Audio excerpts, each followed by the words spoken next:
ಎಲ್ಲರಿಗೂ ನಮಸ್ಕಾರ. ಡಿವಿಜಿಯವರ ಮಂಕುತಿಮ್ಮನ ಕಗ್ಗದ ವಾಚನ. ಕಗ್ಗ 570. ಲೋಕಚರಿತೆ ಕೀಲು. ವಕ್ರ ಉಂಟೆಲ್ಲರಿಗೆ ವರ್ಚಸೋರೋರ್ವರಿಗೆ,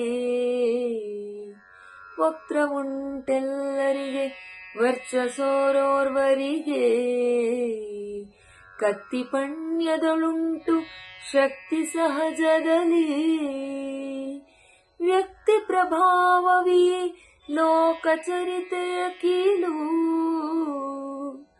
ವ್ಯಕ್ತಿ ಪ್ರಭಾವವೇ ಲೋಕಚರಿತೆಯ ಕೀಲು, ಹಸ್ತವದು ದೈವ ಕೆಲೋ ಮಂಕುತಿಮ್ಮ. ಈ ಕಗ್ಗದ ಭಾವಾರ್ಥ ಇಂತಿದೆ.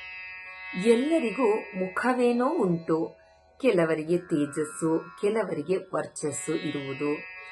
ಕತ್ತಿಯು ಅಂಗಡಿಯಲ್ಲಿ ಮಾರಲ್ಪಡುವುದು, ಆದರೆ ಶಕ್ತಿಯು ಸಹಜವಾಗಿ ನಮ್ಮಲ್ಲೇ ಇರುವುದು.